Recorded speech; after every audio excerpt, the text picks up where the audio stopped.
அறத்தின் வழி நின்று வழிபடுத்த இனத்திற்கான ஒரு ஊடகம் வள்ளுவம். சப்ஸ்கிரைப் செய்து உறுதுணையாகுங்கள். பொருளாதாரம் கொடுத்து பெருந்துணையாகுங்கள். வள்ளுவம் நேயர்களுக்கு வணக்கம். அரசியல் பேசு நிகழ்ச்சிக்கு உங்களை வரவேற்பதில் மகிழ்ச்சி. என்று நம்மோடு இணைந்திருக்கிறார் மூத்த பத்திரிகையாளர் திரு திருசத்தி சுந்தரராமன் அவர்கள். சார் வணக்கம். சார் வணக்கம் ராபின், சொல்லுங்கள். நல்லா இருக்கீங்களா சார்? நல்லா இருக்கேன் சார். முதல் முறையாக விஜய் கரூருக்கு போயிருக்கார். ஏற்கனவே அரசியல் கட்சி தலைவராக போனபோது அங்கே ஒரு பெரிய துர்சம்பவம் நடந்திருந்தது. அங்கே மக்கள் சந்திப்பு நிகழ்ச்சி முதல்வராக விஜய் முதல் முறையாக அங்கே போயிருக்கார். போன இடத்துல இங்கே ஒரு முன்னாள் அமைச்சர் இருந்தார். அவர் இப்போ ஓடுன்னு ஓடுறாரு அப்படி சொல்லிட்டு செந்தில் பாலாஜி மறைமுகமாக விமர்சித்தார் விஜய். அது மட்டும் இல்லாமல் ஏவா வேலு அவர்களையும் சிங்கப்பூரில் இன்னொருத்தர் போய் ட்ரீட்மெண்ட் பார்த்துட்ருக்காரு. நான் ஸ்டாலின் சாரை சொல்லலை, இன்னொரு அமைச்சரை சொல்கிறேன்னு சொல்லியிருந்தார். செந்தில் பாலாஜி மீது குறிவைக்கும் விஜய் பின்னணி கதை என்ன அப்படின்ற ஒரு கேள்வி இருக்குது. எப்படி பார்க்குறீங்க? இப்போது குறி வைக்கிறது இப்போ ஆரம்பிக்கல, அந்த கரூர் நிகழ்வுக்கு அப்புறமே வந்துடுச்சு. ஏன்னா சிபிஐயில் இவங்க போய் அந்த அந்த வழக்கில் விசாரணையில் போனபோது தெளிவாகவே ஆதவ அர்ஜுனா மற்றும் மற்ற நிர்வாகிகள், அப்புறம் இப்பொழுது முதல்வராக உள்ள மாண்புமிகு விஜய் அவர்கள் அப்பொழுது சிபிஐ விசாரணைக்கு போனபோது இதற்கு காரணம் செந்தில் பாலாஜி ஏன்னா அந்த சமயத்தில் சொன்னாங்க ஏதோ தனி பாட்டில் அடித்தாங்க, அந்த 10 ரூபா பாலாஜின்னு பாட்டு பாடினோன்னா அடித்தாங்க, செருப்படுத்தி அடித்தாங்க, அதை வீசினாங்க. அதனால தான் நெரிசல் ஏற்பட்டு இந்த துர்சம்பவம் நடைபெற்றதுன்ற மாதிரி இவங்க ஒரு வருஷன் கொடுத்தாங்க. அவர் எனக்கு சம்மந்தம் இல்லைன்னு சொன்னார். அதே சமயம் திமுகலேருந்து கள்ளக்குறிச்சிக்கு உடனே போய் பார்க்காத முதல்வர் ஸ்டாலின், இல்லை துணை முதல்வர் உதயநிதி ஸ்டாலின், அப்போ போய் செக்கு மட்டும் போய் கொடுத்தாரு துணை முதல்வர் உதயநிதி ஸ்டாலின். அது கூட விமர்சனத்துக்கு ஆச்சு. அந்த உயிரற்ற உடல் இறந்து போன அந்த கள்ளச்சாரத்தில் அந்த பக்கம் அவங்க மனைவி நிற்கிறாங்க, இப்படி செக்கை கொடுக்குறாரு. இப்படி அது ஒரு ஒரு ஒரு பண்பாட்டு குறைவாக நாகரிகம் இல்லாமல், அதாவது பணத்துக்கு முக்கியத்துவங்கிற மாதிரி இருந்தது. அந்த செக்கை கொடுக்குறதோடவா வீடியோ எடுக்கணும் அப்படின்லாம் அப்போது வந்துச்சு. இல்லை, எதுக்காக இதை சொல்கிறோன்னா, அப்போது அந்த கரூர் நிகழ்ச்சியும் போது அப்போவே செந்தில் பாலாஜி தான் காரணம், காவல்துறை தான் காரணம். இது ரெண்டு தான் சொன்னாங்க. ஒன்று செந்தில் பாலாஜி தரப்பு, இன்னொன்று காவல்துறை சரியாக எங்களை வழிநடத்தவில்லை. இப்போ அவர் பேசியிருக்கிறதும் செந்தில் பாலாஜி தாங்கிறதுக்கு இப்போ நீங்கள் சொன்னீங்க குறி. முந்தானத்து வரைக்கும் பார்த்தீங்கன்னா அந்த கரூர் இவர் அங்கே போகும்பொழுது 10ஆம் தேதி போக போகிறாருன்னு முன்னாலேயே வந்துருச்சு. திமுகவில் என்ன பண்ணாங்க, அவர் கரூர் போகக்கூடாது அப்படின்னு சொல்லி ஒரு வழக்கு போட்டாங்க. அதை உச்சநீதிமன்றம் தள்ளுபடி பண்ணிடுச்சு. ஒரு முதல்வரை கரூர் போகக்கூடாது, ஏன்னா அங்கே சிபிஐ விசாரணை இருக்குது, சாட்சிகளை கலைத்து விடுவார்னு, இல்லை அந்த தன்மை மாறிவிடும் சொல்லதை உச்சநீதிமன்றம் ஏற்றுக்கல. ஓகே, அவ்வளோதான் நம்ம சொல்ல முடியும். இதில் சரியாக தவறான்றதெல்லாம் தாண்டி உச்சநீதிமன்றத்துடைய கருத்தின்படி அது தவறில்லை. நம்மளும் யோசனை பண்ணி பார்த்தா முதல்வர் போகக்கூடாதுன்னு ஒரு இடத்துக்கு ஒரு மக்களால் தேர்ந்தெடுக்கப்பட்ட முதல்வர் அப்படிங்கிற வகையில் இல்லை, போகக்கூடாதுன்றதை தாண்டி அங்கே சம்பவத்தை பற்றியோ இல்லை கரூர் விவகாரம் பேசக்கூடாது. அதில் திமுக கேட்டதும் கொஞ்சம் ஓவர் தான். இவர் போகிறதே அங்கே ஆறுதல் சொல்கிறதுக்கு தான் போகிறாரு. வேறு ஒரு ஏதாவது நிகழ்வுக்கு போகிறாருனாலும் பரவாயில்ல, ஆறுதல் சொல்கிறதுக்காக அவங்களுக்கெல்லாம் அரசு பணி, அதில் உள்ள சர்ச்சையை நம்ம பேச போகிறோம், அதுக்காக போகிறாரு. அப்படி போகும்போது இதை பற்றி பேசாமல் எப்படி இருக்க முடியும்? அவர் போகிறதே அன்றைக்கி நீங்கள் ஆறுதல் சொல்லாமல் ஓடி வந்துட்டீங்க அப்படின்னு சொல்லக்கூடிய அந்த ஒரு குற்றச்சாட்டுக்கு ஒரு பரிகாரமாக செல்கிறார் இப்பொழுது. அதை சரி செய்வதற்காக அரசியல் ரீதியாகவோ அது எந்த வகையிலோ கட்சி ரீதியாகவோ அன்றைக்கி நீங்கள் ஓடி ஒழிஞ்சிக்கிட்டாரு அப்படின்னு திமுகலேருந்து பேசுனாங்க. பயந்து போய் ஓடி வந்துட்டார், நிற்கலவே இல்லை அப்படிலாம் சொல்லி பேசினேன். அதற்கு பதில் சொல்லும் வகையில் அவர் அங்கே இப்போ போவதே அதற்காக தான். அதுவும் திமுக என்ன சொன்னாங்க, இவ்வளோ மாதம் கழிச்சு போனீங்க, 4 மாதம் கழிச்சு போனார், போகக்கூடாது, அங்கே போய் இதை பற்றி பேசக்கூடாது. இதை பற்றி பேசுவதற்காக தான் அங்கே போகிறதே அவர். அது நீங்கள் அரசியல்னு வச்சுங்க, அனுதாபம்னு வச்சுங்க, ஆறுதல்னு வச்சுக்கலாம், மனிதாபிமானம்னு வச்சுக்கலாம், எப்படி வேணாலும் வச்சுங்க, எல்லாம் கலந்தது. அதில் அரசியல் நோக்கம் இல்லைன்னு யாரும் சொல்ல முடியாது. அதே சமயத்தில் அரசியல் நோக்கம்தான், அதனால் போகக்கூடாதுன்னு சொல்லுறது நியாயம் இல்லை. இல்லை, இடைத்தேர்தல் வருது, எம்ஆர் விஜயபாஸ்கர் இணையிறாரு, ராஜினாமா செய்கிறாரு, அதுதான் இடைத்தேர்தல் வரப்போகுது. இல்லைங்க, அரசியல் நோக்கம் இல்லைன்னு யாரும் சொல்ல முடியாதுன்னு சொல்கிறது காரணமே அதான். அங்கே கரூரில் இடைத்தேர்தல் வருது, கரூர் உட்பட இடைத்தேர்தல்கள் வருகின்றன. இப்போ இடைத்தேர்தல்களில் நீங்கள் யாரை தாக்கின நம்ம வெளிப்படையாக பேசுவோம், அதிமுகவை தாக்கிறதுக்கு பெருசாக ஒன்றும் இல்லை. அந்த பக்கம் தாக்க வேண்டிய டார்கெட்டில் இருக்கிறதுல நிறைய பேர் பாதிக்கு மேலே இங்கே வந்துட்டாங்க. அவரே ஆதவர்ஜன அமைச்சரே வந்து 60% வந்துட்டாங்க, இன்னும் 30% பாக்கி இருக்குதுன்னு சொன்னார். ஊழல் பின்னணி உள்ளவர்கள், சொத்து குவிப்பு வழக்கு நிலுவையில் உள்ளவர்கள், கரை படிந்த கரங்கள் என்று சொல்லப்படுபவர்கள் அத்தனை பேர் இங்கே வந்து தூய சக்தியில் ஜோதியில் ஐக்கியமாயிட்டாங்க. தூய சக்தி ஜோதியில், அந்த ஜோதியில் அப்படியே வந்து அவர்களுடைய பாவங்களெல்லாம், அவர்கள் செய்த ஊழல்கள் எல்லாமே அந்த ஜோதியில் வந்து அக்னியில் எரிஞ்சிருச்சு. சரிங்களா? அப்போ அதிமுகவை டார்கெட் பண்ணி பிரயோஜனம் இல்லை. ஓகே, இப்போ திமுகவை தான் அவர் டார்கெட் பண்ணணும். எதுக்கு? இந்த இடைத்தேர்தலில் வெற்றி பெற வேண்டுமானால் யாரை டார்கெட் பண்ணுறது? அரசியலில் வந்து யாரையாவது டார்கெட் பண்ணி தான் ஆகணும். நாங்கள் வந்து உங்களுக்கு வந்து ரேஷன் அரிசி அதிகமாக கொடுப்போம், இதை கொடுப்போம், இதை கொடுப்போம், ஏற்கனவே கொடுத்த வாக்குறுதியே நிறைவேற்ற முடியாமல் இருக்கு, கஜானா காலியாக இருக்குது. அப்போ வாக்குறுதிகள் இப்போ போய் இடைத்தேர்தல் சமயத்தில் புதிதாக கொடுப்பதில் அர்த்தம் இல்லை. அப்போ ஏதாவது ஒரு பிரச்சனையை கலப்பணும். யாருக்கு எதிராக? எதிர்க்கட்சி. இப்போ வந்து தவேகாவிற்கு ஒரு சவாலாக இருக்கக்கூடியது, ஓரளவுக்கு எதிர்க்கட்சியாக வந்து இருக்கக்கூடியது திமுக தான். அதிமுக பலவீனமாக இருக்குது. இப்போ திமுக இதை அடிக்கணும் அப்படின்னு சொன்னால் நீங்கள் பார்த்தீங்கன்னா இந்த டார்கெட் பண்ணி அவர் வந்து யாரை முதல்ல பேசணும்? செந்தில் பாலாஜி பேசணும். இப்போ சமீபத்தில் ஊழல் வழக்கு எடுத்தது, இந்த ஏவாவேலு ஊழல் வழக்கு நம்ம எடுக்கக்கூடாதுன்னு சொல்ல, நம்மளோட தமாஷா பல நிகழ்வு சொன்னேன். ஏவாவேலுடைய ஸ்டேட்டஸுக்கு வந்து அவர் 3.25 கோடி ரூபா ஊழல் பண்ணாருன்னு சொல்கிறது வந்து அவரை அவமானப்படுத்துறது. 400 கோடி 500 கோடின்னு பல வழக்குகள், பல புகார்கள்லாம் இருக்குது.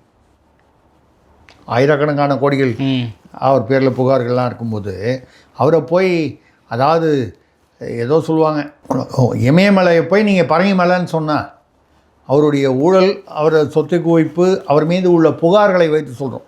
ஏன்னா நீங்கள் வந்து அதெல்லாம் நிரூபிக்கப்படவில்லைன்னு, எந்த காலத்தில் நிரூபிக்கப்பட்ட ஆட்களே தண்டனையெல்லாம் தடை வாங்கிட்டு உட்கார்ந்துருக்காங்க. அப்போ அரசியல்னால் அப்படி தான். அப்போ இமயமலையை வந்து நீங்கள் பரங்கி மலைன்னு சொல்கிற மாதிரி, இல்லை ஒரு சின்ன மணல் குன்றுன்ற மாதிரி நீங்கள் 3.25 கோடின்னு சொல்கிறதே வந்து ஐயா ஏவாவேலு அவர்களுக்கு ஒரு பெருத்த அவமானம். அவருடைய அரசியல் அந்த ஹைட்டுக்கு, உயரத்துக்கு அவரை மென்ஷன் பண்ணியிருக்காரு. இப்போ இவங்க 2 பேர் வந்து இப்போ சௌகரியம். இப்போ நீங்கள் இன்னொன்று பார்த்தீங்கன்னா, இந்த வழக்கு, அந்த குதிரை பேர வழக்கு பார்த்தீங்கன்னா, அதில் இன்னும் ஏதோ சிங்கப்பூருக்கு யாரோ தப்பிச்சு போனாங்க. இல்லை, நீங்கள் எதை கவனிக்கணுன்னா, அரசியலும் கலந்திருக்கிறது. நம்ம சொல்கிறதெல்லாம் வந்து திமுக ஏதோ வந்து புனிதம், இவங்க குதிரை பேரம்லாம் பண்ண மாட்டாங்களான்னு சொல்லலை. முதல்ல ஆரம்ப காலத்திலேயே வந்து இந்த குதிரை பேரம் பண்ணுறது, ஆட்டில் விலை கொடுத்து வாங்கிறதுன்னு ஆரம்பித்தது தமிழ்நாட்டில் காங்கிரஸ் பீரியடில் எனக்கு தெரிஞ்சு இல்லை.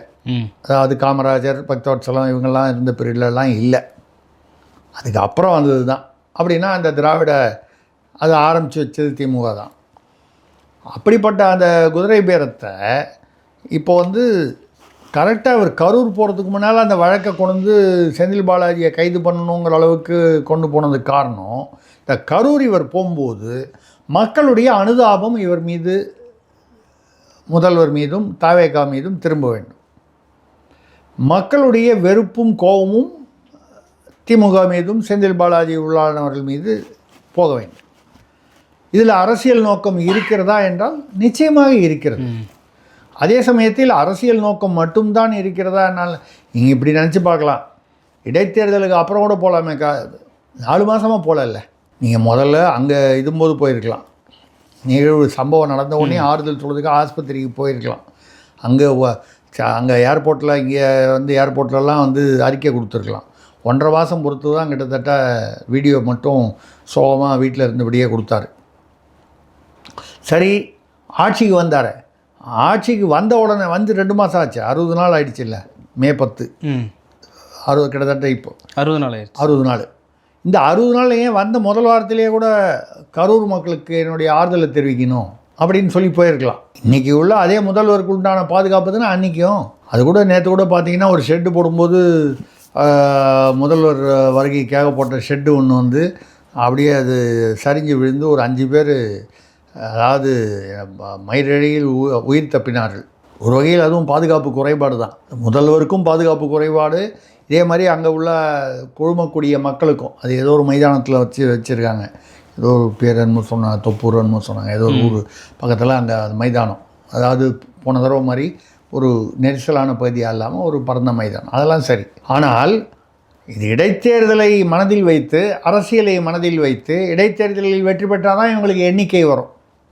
118 120 வரணும், யாரையும் நம்பி இருக்க வேணாம். அது மாதிரி ஒரு சூழ்நிலைக்காக தான் இந்த கரூர் விசிட்டுக்கும் அரசியலுக்கும் சம்மந்தம் இல்லைன்னு சொல்லவே முடியாது. இதுதான் இப்போது அவர் போயிருக்காரு. போயிட்டு வேற வந்து பாட்டு வேற பாடினார் நீ காலையில். அது என்ன ஓடு ஓடு வேட்டைக்காரன் அது ஏதோ ஒரு படம் வந்துச்சோ. ஆமாம், அந்த படத்துடைய இதில் வந்து, அதாவது எம்ஜிஆர் வேட்டைக்காரன் படம் இல்லை, இது அப்புறம் வந்த வேட்டைக்காரன் நினைக்கிறேன். இப்போது சமீபத்தில் வந்து அந்த படத்தில் வந்து ஓடு ஓடு நான் வேட்டைக்காரன் வர்றேன் அப்படின்னு நான் வந்து அவரை விட மாட்டோம். ஆனால் ஒரே ஒரு இடம் இடிக்குது. ஒன்று, இந்த இவர் 10ஆம் தேதி போகிறதுக்கு முன்னால் 8ஆம் தேதி அன்னைக்கு வழக்கு வந்து உயர்நீதிமன்றத்துக்கு வருது. நம்ம இப்படி சொல்கிறதுனால திமுகவுக்கு ஆதரவாகவோ செந்தில் பாலாஜி புனிதர் என்றோ நம்ம சொல்லலை. ஆனால் இந்த சந்தர்ப்ப சூழ்நிலைகளை பார்த்தால் இதில் அரசியல் அதிகமாக கலந்திருக்கிறதோ என்று தோன்றுகிறது. அவர் செந்தில் பாலாஜி அவங்களுக்கு தெரியாதா அது முன்ஜாமீன் எப்படி வழக்கை எப்படி வந்து ஆர்கியூ பண்ணி, ஏன்னா செந்தில் பாலாஜி தான் குதிரை பேரம் பேசினார்ன்றதுக்கு அப்படியே செந்தில் பாலாஜி அது வந்து இனிஷியேட் பண்ணியிருந்தா கூட அவங்களாம் ஆதாரங்களுடைய எவ்வளோ ஊழல் வழக்குகளில் சிக்காமல் தப்பிச்சு வரவங்க இந்த தப்பை கூட வந்து ஆதாரம் இல்லாமல் செய்கிறதுக்கு தெரியாமையா போகும். ரைட்டு, உயர்நீதிமன்றம் முன்ஜாமீன் நிபந்தனையோடு கொடுத்துருச்சு. 2 விஷயம் அதில் இடிக்குது. ஒன்று, வழக்கமாக இந்த மாதிரி இவங்க எதிர்பார்த்த மாதிரி அவருக்கு கைது, அதாவது முன்ஜாமீன் தள்ளுபடி பண்ணலை. உடனே மறுநாளே வந்து ரெடியாக வச்சுருப்பாங்க, இதுக்கு போயிடுவாங்க உச்சநீதிமன்றத்துக்கு, போகலை. இன்னொன்று பார்த்தீங்கன்னா, காலையும் மாலையும் அவரும் அவர் தம்பி அசோக்குமாரும் செந்தில் பாலாஜி தம்பியும் திருவல்லிக்கேணி காவல் நிலையத்தில் அப்பியர் ஆகணும்னு நேற்று அப்பியர் ஆகலை. 2 பேரும் அப்பியர் ஆகலை, அண்ணன் தம்பி 2 பேரும் அப்பியர் ஆகலை. இது வரைக்கும் அப்பியர் ஆனதோ தெரியல. உண்மையிலேயே நேற்று அப்பியர் ஆகலைன்னா தாவேக அரசு என்ன பண்ணி செய்திருக்க முடியும்னா, இன்றைக்கி காலையில் சுப்ரீம் கோர்ட்டில் ரெடி பண்ணி வச்சுக்கிட்டு, இதெல்லாம் ஒன்றும் அதுக்கப்புறம் ரெடி பண்ண மாட்டாங்க, முன்னாலேயே ரெடி பண்ணி வச்சுருவாங்க. டக்குன்னு வந்து அவசர வழக்காக வந்து அவர் ஒத்துழைக்கலை, கோர்ட்டில் ஒத்துழைக்கிறதா அவர் வழக்கறிஞர் என்ஆர் இளங்கோ அவர்கள் உறுதியளித்தார். ஆனால் ஒத்துழைக்கவில்லை, அவர் ஒத்துழைக்க மாட்டார், அதனால் அந்த ஜாமீனை தள்ளுபடி பண்ணணும். இது ஒரு அடிஷ்னல் கூடுதல் காரணம் வச்சு போயிருக்கலாம். உச்ச நீதிமன்றத்துக்கே மறுநாளே போகலை. அவர் முதல் நாள் வந்து ஆள் வரலைன்னா கூட இன்னும் போகலை. அப்போ அந்த வேட்டையாடல் என்பது வெறும் பஞ்சு டயலாக் தானா? தொட்டவர்களை மக்கள் பணத்தை தொடவும் மாட்டோம், தொட்டவர்களை விடவும் மாட்டோம்னு சொன்னீங்க. ஆனால் தொட்டவங்களெல்லாம் வந்து உங்கள் கட்சியிலேயே சேர்த்துக்கிட்டீங்க அதிமுகலேருந்து. தொட்டவர்களை விடமாட்டோன்னா நீங்கள் ஏதோ வேட்டையாடுவீங்கன்னு நினச்சோம், அவங்கள கட்டி பிடிச்சிட்ருக்கீங்க. அப்போ இப்போ இன்றைக்கி வரக்கூடிய இன்னொரு செய்தி வந்து, 2 நாளாக அவர் செந்தில் பாலாஜி வராததுக்கு காரணம், இவங்க உச்ச நீதிமன்றத்துக்கு போகாததுக்கு காரணம் சில தகவல்கள் சொல்கிறேன்னா அது உண்மையாக இல்லையாங்கிறது போதான் தெரியும். செந்தில் பாலாஜி யார் மூலமாகவோ வந்து முதல்வர் தரப்பில் தாவேகா தலைமை தரப்புடன் அங்கேயே தாவேகாவில் ஒரு முக்கியமான மாண்பு மூலமாக பேசிக்கொண்டிருக்கிறார். அதாவது பேசிக்கொண்டிருக்கிறார்னா சமாதானம் பேசிக்கொண்டிருக்கிறார், காம்ப்ரமைஸ். ரொம்பலாம் வேட்டையாடாதீங்க, நிறையா டயலாக்லாம் பேசுங்க, அதை பற்றி ஒன்றும் பிரச்சனை இல்லை. ஆனால் வந்து நிஜமான வேட்டை வேண்டாம், அடக்கி வாசிங்க அப்படின்னு சமாதானம் பேசுவதாக சில தகவல்கள் உலாவுகின்றன. இதோடைய உறுதித்தன்மை நமக்கு போதான் தெரியும். முதல்வர் வேட்டையாடுறேன்னு சொல்கிறது உண்மையா இல்லை அதுவும் பஞ்சு டயலாக் தானா? திடீர்னு ஒரு நாள் நீங்கள் எந்த விஜயபாஸ்கர் நீங்கள் இது வந்து தாவேக்கான்னு இல்லை, இதே ஸ்டாலின் அவர்கள் 2016 தேர்தலில் செந்தில் பாலாஜி என்ன சொன்னார், கரூர் கேங்கு அவர் அப்போ அதிமுகவில் அந்த போக்குவரத்து துறை, இந்த பஸ் கண்டக்டர் ஊழல், இந்த அப்பாயின்மெண்ட் ஊழல் அப்போ ஆல்ரெடி இருந்துச்சு, புகார் இருந்துச்சு. நாங்கள் வந்தவுடன் செந்தில் பாலாஜியை, அப்போ அதிமுகவில் இருந்தார், கைது செய்து சிறைக்கு அனுப்புவோம் ஆட்சிக்கு வந்தவுடன். அவர் என்ன பண்ணார், இவங்க ஆட்சிக்கு வரும்போது கரெக்டாக அவர் அதுக்குள்ளே ஒரு ரவுண்ட் அடித்து அமமுகலாம் போயிட்டு திமுகவில் வந்து இணைஞ்சிட்டார். அதே வழக்குக்காக கைது பண்ணும்போது செந்தில் பாலாஜியை தீரர் தியாகின்னு சொல்லலையா? அப்போ அரசியலில் எல்லாமே இதெல்லாம் ரொம்ப சாதாரணமாக கவுண்டமணி ஒரு படத்தில் சொல்கிற மாதிரி அரசியல் இதெல்லாம் சாதாரணம் அப்படிங்கிற மாதிரி அதே செந்தில் பாலாஜியை அன்று கரூர் கேங் என்று சொன்ன ஸ்டாலின் பின்னால் வந்து ஏறக்குறைய நிழல் முதல்வராக அந்த மாதிரி அவர் வந்து துரைமுருகனே வந்து வெளியில் போய் ஒரு 10 நிமிஷம் உட்காருங்கன்னு அவர்கிட்ட பேசிட்டு வரேன் அப்படின்னு சொல்லி வெளியே அமிச்சது. தியாகின்ற அளவுக்கு தியாகி சொன்னது மட்டும் இல்லைங்க, 60 வருஷமாக திமுகலேயே இருக்கக்கூடிய துரைமுருகன் உள்ளே வந்து சீனியரு. ஸ்டாலின் அவர்களை மாணவராக பார்த்தவர் அவர் அந்த காலத்தில். அவர் நேராக உள்ளே வந்துட்டாருன்னு செந்தில் பாலாஜி கூட பேசும்போது, அண்ணா அதான் செந்தில்கிட்ட பேசிக்கிட்டு இருக்கேன், ஒரு 10 நிமிஷம் வெளியே உட்காருங்கன்னு என்ன அர்த்தம்? வெளியே போங்கன்னு அர்த்தம். முக்கியமாக பேசிகிட்டு இருக்கேன், டிஸ்டர்ப் பண்ணாதீங்க அப்படி தானே அர்த்தம். அந்த அளவுக்கு செந்தில் பாலாஜிக்கு முக்கியத்துவம். யார்? கரூர் கேங்கு அவரை கைது செய்வோம் சிறையில் அடைப்போம் சொன்ன அதே வழக்கு, அதே ஸ்டாலின், அதே செந்தில் பாலாஜி. இது வந்து நம்ம வந்து ஒரு உதாரணமாக தான் சொல்கிறோம்.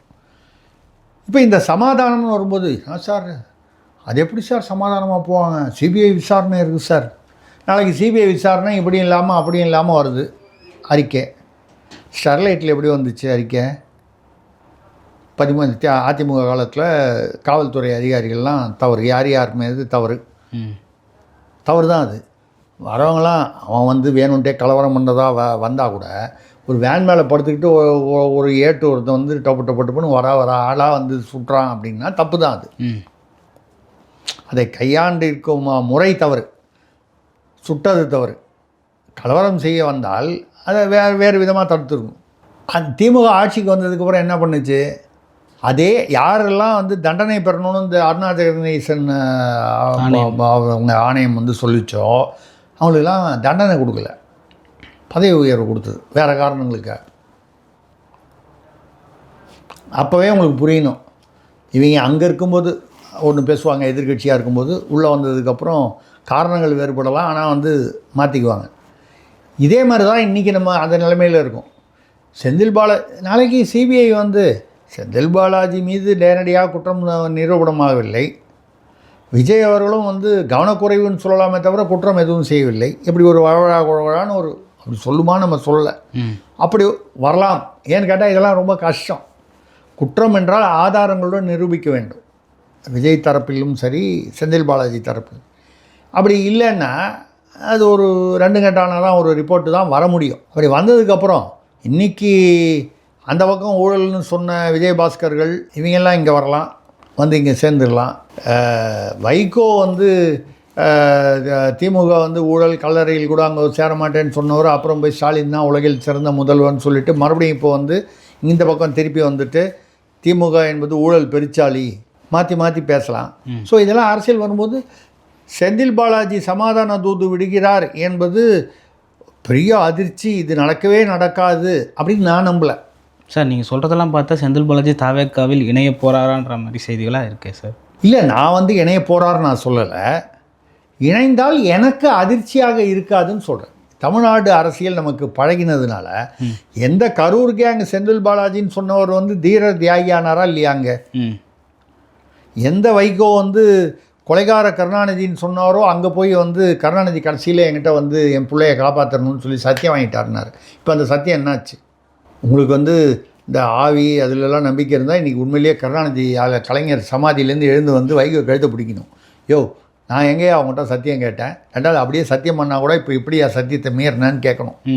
அதெல்லாம் நடக்காதுங்கிற நம்பிக்கையில் தான் அரசியல்வாதிகள் பேசுகிறேன். ஓகே, இதெல்லாம் நடக்கும்பொழுது செந்தில் பாலாஜி சமாதானமாகி ஏதோ ஒரு சமயம் இன்றைக்கின்னு சொல்லலை, ஒரு கட்டத்தில் இப்போ வந்து அவருக்கு வேண்டியது என்ன?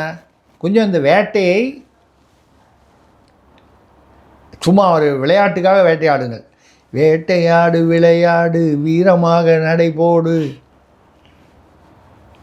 அது பழைய அரசியலமைப்பு மரியாதை ஒரு படம், எம்ஜிஆர் படம். வீரமாக நடைபோடு வெற்றியுடன் அந்த ஏதோ ஒரு பாட்டு வரும், வேட்டையாடு விளையாடுன்னு. அப்போ இந்த வேட்டையாடு அப்படின்னு வேட்டையாடுவேன்னு சொல்கிறதே விளையாட்டுக்காக தானா, ஒரு பிம்பத்தை ஏற்படுத்துறதுக்கு தானா அப்படிங்கிற சந்தேகம் வருது. ஏன்னா உச்சநீதிமன்றத்துக்கு போகல, அவர் 2 நாளாக வரல, ஒன்றும் அதை பற்றி பரல, ஆனால் டயலாக் மட்டும் வருது. இதுதான் தெரியல. Okay sir. ஆனால் விஜய் அவர்கள் சொல்கிறார், கரூர் சம்பவத்திற்கு காரணமானவர்களை காலகாலத்திற்கு பதிலடி கொடுப்போம் அப்படின்னு சொல்லியிருக்காரு. காலகாலத்துக்கு கொடுப்போம் யாராக இருந்தாலும். இல்லைங்க, நீ அரசியல்வாதி விஜய் இன்றைக்கி வந்து அரசியல்வாதி, முதல்வர் அவர்கள். நம்ம முதல்வர்ன்ற முறையில் உரிய மரியாதை கொடுக்கும்.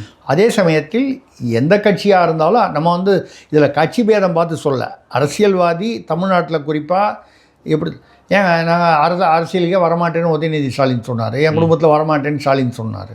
எந்த காலத்திலும் வரமாட்டார்கள் சொன்னாரா இல்லையா? இதே மாதிரி தானே காலகாலத்திலும். நீங்கள் வசனங்களை ஒப்பிட்டு பாருங்கள். அப்புறம் என்ன நடந்துச்சு? வந்தாங்க. ஐயா ராமதாஸ் வந்து என் குடும்பத்துலேருந்து வேறு யாராவது அரசியலுக்கு வந்தால் என்ன நடுத்தெருவில் கட்டி சாட்டையால் அடியுங்கள் சொன்னாரா இல்லையா? அன்புமணி வந்தார், அதுக்கப்புறம் அவர் மனைவியை கொண்டு வந்தார், இவர் வந்து தன்னுடைய மகள் ஸ்ரீகாந்திமதியை கொண்டு வந்தார். அது பெருசாக வரல, பட் இருந்தால் கொண்டு வந்தாரா இல்லையா? இப்போ என்ன மக்கள் வந்து ஐயா ராமதாஸ் இந்த வயசில் அவரை கூப்பிட்டு சாட்டையால் அடிக்கிறேன்னு யாராவது சொல்லுவாங்களா? மக்கள் அதை அதோடு மறந்து விடுவார்கள். அரசியல்வாதி பேச்சு அவ்வளோதான், அன்றையோடு மறந்து விடுவார்கள். இது வந்து ஒரு சீரியஸான மேட்டர் இல்லைன்னு மக்களுக்கு பழகி விட்டது. மக்களுக்கு இந்த உணர்வு மறத்து போயிடுச்சுன்றதை இவங்களுக்கு தெரிஞ்சு தான் அப்படி பேசுகிறாங்க. அதனால் நான் வந்து இவர்கள் வேட்டையாட மாட்டார்கள்னு சொல்வதை விட, இந்த வேட்டையாடு என்பது விளையாடு, வீரமாக நடை போடுவது, இன்றைக்கி வீரமாக நடை போடுவது போல ஒரு பிம்பத்தை ஏற்படுத்துவதாக இருக்கலாம்.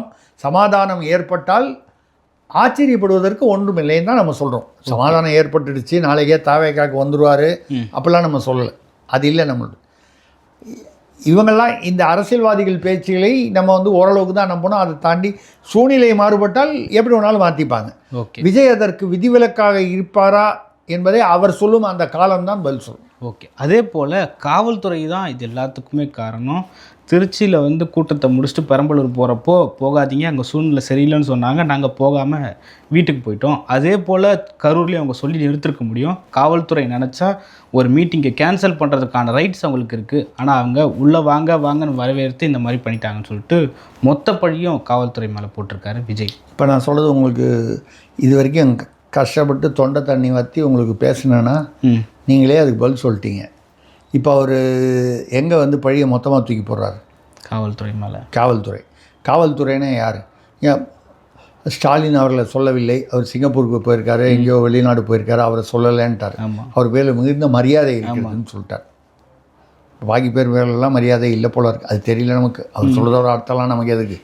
ஆனால் அங்கேருந்து காவல்துறை இப்போ ஸ்டெர்லைட்டில் என்ன நடந்துச்சா, நான் அந்த உதாரணம் சொன்னது இப்போ பொருந்ததுங்களா?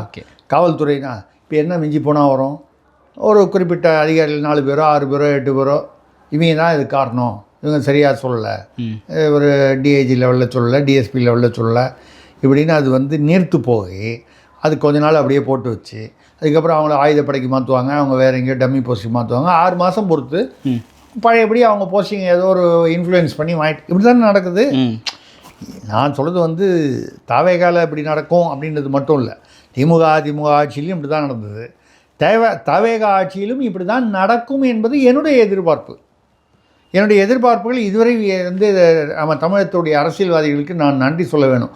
திருசக்தியார் சொன்னபடி நம்ம நடந்துக்கணும்னு ரொம்ப அப்படின்னு நான் நினச்சி சந்தோஷப்பட்டுக்கிறேன். அது உண்மையிலேயே அவங்க நினைக்கிறாங்க, அவங்க வந்து நம்மளை அங்கீகரிக்கிறாங்களா இல்லையோ, நம்ம அது என்ன சொல்லுவோன்னா இப்படி தான் நடக்கும் நம்ம ஒரு கணிக்கிறோம், அது நடக்குது. இப்போ இதுவும் அது மாதிரி தான் நீர்த்து போவதற்கு வாய்ப்பு இருக்கிறது. இந்த காலங்காலமாக விரட்டுவேன் போவேன் வருவேன்னு சொல்கிறதெல்லாம் வந்து கொஞ்சம் கொஞ்சமாக வந்து போய் காவல்துறை அதிகாரிகள் மீது யாரோ 4 அதிகாரிகளை அவங்க பாவம் எங்கேருந்தோ அவங்களுக்கு உத்தரவு வரும், அது பிறகு நடந்திருப்பாங்க, வாயை திறக்க முடியாது. மேலே உள்ளவங்களை அரசியல்வாதிகளை காட்டி கொடுத்தா நாளைக்கு மறுபடியும் அவங்க ஆட்சிக்கு வந்துட்டாங்கன்னா அன்றைக்கி நம்ம கதி என்ன ஆகுறதுன்றது அதிகாரிகளுக்கு என்றைக்குமே அந்த பயம் இருக்கும்ல, யாரையும் பகைச்சிக்க மாட்டாங்கல்ல. அப்போ இன்றைக்கி நான் ஒரு 6 மாதம் 1 வருஷம் ஆயுதப்படையில் போடுவாங்க, இல்லை போலீஸ் ட்ரைனிங் காலேஜில் போடுவாங்க, அகாடமியில் போடுவாங்க, பேப்பர் படிச்சுட்டு கொஞ்ச நாள் பொழுது போகலாம், அப்புறம் மறுபடியும் ஒரு போஸ்டிங் வாங்கிட்டு வந்துடலாம்.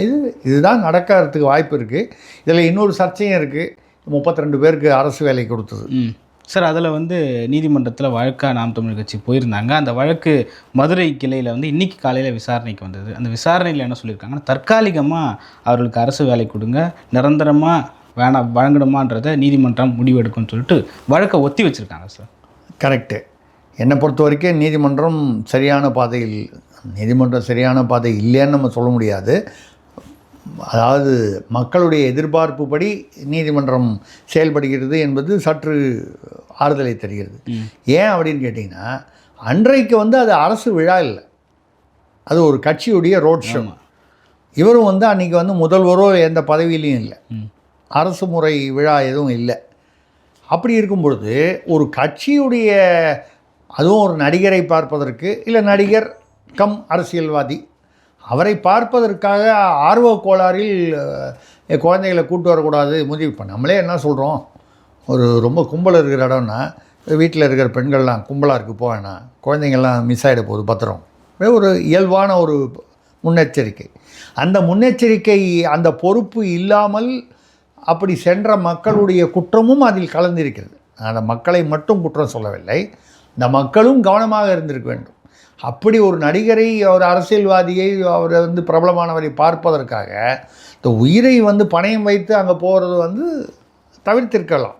தவிர்த்திருந்தால் இந்த நிகழ்வுகள் நடக்காமல் இருந்திருக்கும். கலந்து கொண்டவர்களுக்கு நீங்கள் 10 லட்சம் கொடுத்தீங்க, 20 லட்சம் அரசு, அப்போ திமுக அரசு கொடுத்தாங்க, 20 லட்சம் இவங்க கட்சியிலேருந்து கொடுத்தாங்க, அதிமுகலேருந்து 5 லட்சம், பாஜகலேருந்து 2 லட்சம், இதெல்லாம் கொடுத்தாங்க. இதெல்லாம் அவங்கவுங்களுடைய அரசியலுக்காக பண்ணாங்க. ஆனால் அரசு வேலை என்பது, நீங்கள் ஒரு அரசு விழாவில், ஒரு அரசு விழா நடந்தது, அதில் ஏதோ ஒரு பந்தல் இடிஞ்சு விழுந்தது, வேணும்னு நான் சொல்லலை, அந்த மாதிரி விபத்துகள் ஏற்பட்டு அரசுக்கு நேரடி தொடர்பு அந்த பர்டிகுலர் அரசு இருக்குது. அப்போ இருந்தது திமுக அரசு. அன்றைக்கி நீங்கள் வந்து உங்களுடைய விழா என்பது ஒரு கட்சி, அது விழாவோ ரோட் ஷோவோ அது கட்சி சம்மந்தப்பட்டது. அதுக்கு இன்றைக்கி வந்து நீங்கள் வந்து அரசு வேலை கொடுப்பது. இப்போ நாளைக்கு, அதுதான் நான் என்னுடைய கேள்வி, பிற நிகழ்வுகள்லையும் நான் கேட்டேன், நாளைக்கு வேறு ஒரு நடிகர், இப்போ கூட தனுஷ் கூட அரசியலுக்கு வரப்போகிற மாதிரி ஏதோ கொடியெல்லாம், ரசிகர் மன்ற கொடி, ரசிகர் மன்ற கொடி, ரசிகர் மன்ற கொடி வந்தாலே அடுத்தது ரசிகர் மன்றம், இயக்கம், கட்சி, ஆமாம், அதுக்கப்புறம் அரசியல், முதலமைச்சர், இது வரைக்கும். இன்னும் ரெண்டும் எனக்கு தெரிஞ்சு ஒரு 2-3 நம்ம ஏற்கனவே பேசியிருக்கோம். இன்னும் 2 ஹீரோ எனக்கு தெரிஞ்சு மனசில் இருக்காங்க. வாலிபர் சங்க கதாநாயகர் ஒருத்தர் வருத்தப்படாமல் இருக்கிறார், அவரும் சரி. இன்னொருத்தர் அவர் வந்து அவரும் வந்து பேரில் விஜயை வச்சிருக்கார், விஜயத்தை வைத்திருக்கிறார், பதியாக இருக்கிறார். அவரும் வந்து இந்த அரசியல் ஆர்வம் கொண்டு இருக்கிறார்னு சொல்கிறாங்க. வரலாம், நம்ம ஏன் இருக்குதுன்னு நம்ம கேட்க முடியாது. இவர்களை பார்க்கும்போது கூட தான் கும்பல் வரும். ஒரு பிரபலமான நடிகை, பேர் சொல்ல வேணாம், நிறைய பிரபலங்கள் இருக்காங்க.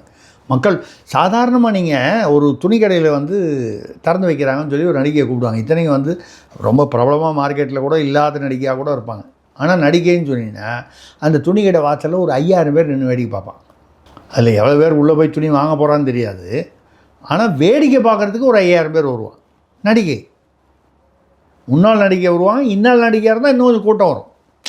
இந்த சினிமா மோகம்ங்கிறது அப்படி. நாளைக்கு அந்த மாதிரி ஒரு நடிகை வந்து ஒரு துணி கடையை திறந்து வைக்கிறாங்க. நம்ம எந்த நடிகை பேரையும் சொல்லலை, பொதுவாக தான் சொல்கிறோம். வந்து திறந்து வைக்கிறாங்க. அந்த கூட்டத்தில் யாரோ ஏதோ நிகழ வேண்டாம், ஒரு அசம்பாவிதம் நிகழ்கிறது. அரசு வேலை கொடுப்பீர்களா மாண்புமிகு முதல்வர் விஜய் அவர்களே? இது ஒரு தவறான முன்னுதாரணம் இல்லையா? இதைத்தான் வந்து இன்றைக்கி நீதிமன்றமும் சொல்லுது, நீங்கள் தற்காலிகமாக கொடுக்கலான்னு. இப்போ ஆதரவு நிலையில் இருக்கக்கூடிய கூட்டணின்னு சொல்லுங்கள், எப்படி வேணாலும் சொல்லுங்கள், தாவேகா கூட்டணின்னு தான் சொல்லணும். இல்லை ஆதரவாங்க சார் கம்யூனிஸ்ட்டுகள். அது நீங்கள் நம்ம திருமாவண்ணனுடைய அது கருத்து சித்தாந்தம் வந்து அவர் கமலஹாசனையே மிஞ்சிட்டு வராரு கருத்து சித்தாந்தத்தில். இப்போது இவர் வந்து அவர் ஐயா பே சண்முகம் என்ன சொல்கிறார், மார்க்சிஸ்ட்டு, இது அந்த கரூர் வழக்கின், சிபிஐ வழக்கின் அந்த தன்மையே நீர்த்து போக செய்துவிடும் இந்த அரசு வேலை கொடுக்குறது. அதை எதிர்த்துருக்கார். அதே மாதிரி அவர் சுப்பராயன் எம்பி என்ன சொல்கிறாரு, இது அதிகார துஷ்பிரயோகமாக கருதப்படும். உண்மைதான். நீங்கள் ஆட்சிக்கு வர்றதுக்கு முன்னால் நடந்த ஒரு கட்சி சம்மந்தப்பட்ட ஒரு விழா அல்லது நிகழ்வில் நடந்ததற்கு அரசுக்கு நீங்கள் பின்னால் தேர்தலில் ஜெயிச்சு வந்ததுக்கப்புறம் நீங்கள் அரசு வேலை கொடுக்குறீங்கன்னா அது அதிகார துஷ்பிரயோகம். ஜோசியருக்கு கொடுக்குறது, பக்கத்து வீட்டுக்காரருக்கு பதவி கொடுக்குறது, டிரைவருக்கு தனி செயலாளர் பதவி. இப்போது ஜான் ஆரோக்கியசாமி அவர்களை, அவர் அரசியல் ஆலோசகர், அவரை வந்து திருச்சி கிழக்கில் நிற்க வைக்க போகிறதா சொல்கிறாங்க. நிற்க வச்சு அவர் பின்னால் மந்திரி ஆகலான்னு சொல்கிறாங்க. அது வந்து நீங்கள் தடுக்க முடியாது. யாரை வேணாலும் தாவேகா சார்பில் இடைத்தேர்தலில் நிற்க வைக்கலாம். அவர் ஜெயிச்சார்னா அவரை மந்திரி ஆகிறது உங்கள் சௌகரியம். ஆனால் அரசாங்க பதவியில் வந்து ஒரு ஜோசியரையோ, ஒரு ஓட்டுநரையோ, பக்கத்து வீட்டுக்காரரையோ, நண்பரையோ, ப்ரொடியூசரை, தயாரிப்பாளரையோ, இல்லை தயாரிப்பாளர் என்று சொல்லப்படுபவரையோ, அப்படி சொல்லலாமா, அப்படி வந்து இவங்களெலாம் நீங்கள் ஆக்குனீங்கன்னா அப்போ அரசு வந்து அவங்களுக்கு என்ன அனுபவம் இருக்குது, அவங்க எதை வச்சு உங்களுக்கு ஆலோசனை சொல்லுவாங்க, அந்த ஆலோசனை பிரகாரம் நீங்கள் அரசு நடத்துனா அந்த அரசின் நிர்வாகத்திறன் எப்படி இருக்கும் அப்படிங்கிறது ஒரு கேள்வி. ஸோ இந்த 32 பேர் என்னை பொறுத்தவரை தற்காலிக வேலை கொடுத்தா கூட அவங்களுக்கு நிரந்தர வேலை அதை நிலைக்குமா? யாராக இருந்தாலும் ஒரு மனிதாபிமானத்தில் வந்து ஐயோ அரசு வேலைன்னு அரசியலுக்காக தாவேகா செய்தாலும் கூட அரசு வேலையை கொடுத்துட்டு திருப்பி போடுங்கன்னா வருத்தம் தான். ஆமாம், அந்த மனிதாபிமானம் நமக்கும் இருக்கிறது. ஆனால் அப்படி ஒரு நிலையை அப்படி உருவாகுமானால் அதற்கு காரணம் தாவேகாவின் தவறான முடிவாகத்தான் இருக்குமே தவிர, அந்த மக்கள் என்ன பண்ணுவாங்க, அரசு வேலை கொடுக்குறேன்னா வாங்கிடுறாங்க, வேணாம் நான் சொல்ல போகிறாங்க. ஓகே, இப்படி ஒரு சூழ்நிலையை உருவாக்கியது தாவேகா அரசு. அவசரப்பட்டு இருக்க வேண்டாம். நீங்கள் வேறு ஏதாவது ஏற்பாடு பண்ணி அவர்களை தொழிற்சாலைகளில் அந்த கரூருக்கு அருகே உள்ள பல தொழிற்சாலை, நீங்கள் ஒரு முதலமைச்சரோ இல்லை அமைச்சர்களோ நினைத்தால் ஆட்சியில் இருப்பவர்கள் கரூரை சுற்றி உள்ள தொழிற்சாலைகளில் இல்லை வேறு நிறுவனங்களில் அவளுக்கு வேலை வாங்கி கொடுக்கறதுக்கு என்ன 32 பேர் தானேங்க, 4 கம்பெனிகள் கூப்பிட்டு 8 பேர் சேர்த்துக்கோனா, ஒரே கம்பெனிலேயே கூட பெரிய கம்பெனியாக இருந்தால் 30 பேர் சேர்த்துக்க போகிறான். அதற்கு ஏற்பாடு உண்மையிலான ஆறுதல் அவர்களுக்கு தர வேண்டும் என்றால் அதை செய்திருக்கலாமே, எந்தவித சர்ச்சையும் வந்திருக்காது. ஒரு தனியார் கம்பெனியில் இந்த 32 பேருக்கோ இல்லை 2 கம்பெனியில் வந்து அவங்களுக்கு வேலை போட்டு கொடுக்குறாங்கன்னா தனியாரை யாருமே கேள்வி கேட்க முடியாது. நீங்கள் அவர்கிட்ட கூப்பிட்டு கொடுங்கன்னு சொன்னது கூட வெளியில் தெரியாது. உண்மையிலேயே வந்து எது தான தர்மம், எது உதவி என்றால் விளம்பரம் இல்லாமல் செய்வது தான் உதவி. நீங்கள் ₹1 கொடுத்துட்டு ₹5 செலவு பண்ணி நான் ₹1 கொடுத்தேன்னு விளம்பரம் பண்ணிங்கன்னா அதுக்கு பேர் தானமோ தர்மமோ உதவியோ அல்ல. நீங்கள் அவசரத்துக்கு வந்து இப்போது யாரோ ஒருத்தர் நண்பர் வந்து என்கிட்ட கடை வாங்குறாரு, அவருக்கு யாரோ வீட்டில் உடம்பு சரியில்லைன்னு. நான் உண்மையான நட்பு, பரிசுத்தமான நட்புன்னா அமைதியாக அவர் கொடுத்தது வந்து மிஞ்சி போனால் ஏதோ என் குடும்பத்தில் வேணால் சொல்லலாம்.